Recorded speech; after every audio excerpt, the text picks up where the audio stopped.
Times of Sabarkantha.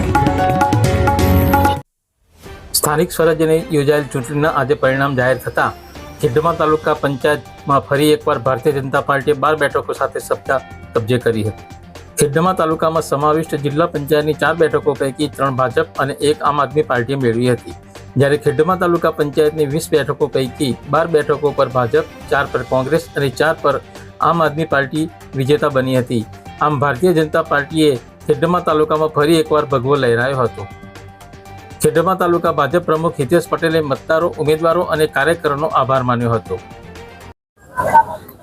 Khedbrahma સ્થાનિક સ્વરાજની ચૂંટણી તાલુકા પંચાયત અને જિલ્લા પંચાયત, એમાં તાલુકા પંચાયતમાં 20માંથી ભારતીય જનતા પાર્ટીની 12 સીટો પર વિજય થયો એ બદલ ખેડબ્રહ્મા તાલુકાના વોટર્સોનો અને ભારતીય જનતા પાર્ટીના કાર્યકર્તાઓનો ખૂબ ખૂબ આભાર માનું છું। એ જ રીતના જિલ્લા પંચાયત 4માંથી 3 સીટો ભારતીય જનતા પાર્ટીએ જીતી છે, એ બદલ સૌનો ખૂબ ખૂબ આભાર માનું છું। જ્યારે કોંગ્રેસ પ્રમુખ ભંભરસિંહ ચંદાવતે મતદારો અને કાર્યકરોનો આભાર માન્યો હતો અને નૈતિકતાના ધોરણે તેમણે પક્ષ પ્રમુખ તરીકે રાજીનામું આપ્યું હતું।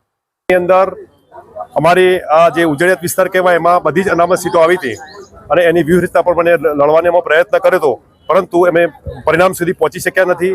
સાથે સાથે અમે અન્ય 2 સીટો પર પણ જબરદસ્ત ફાઇટ કરવાનો વ્યૂહરચના બનાવી હતી, પણ એની અંદર આમ આદમી અને ત્રિપક્ષીય જંગ જેવું થયું અને અમારા કોંગ્રેસના ઉમેદવારો થોડા ઘણા મતે હારી ગયા છે।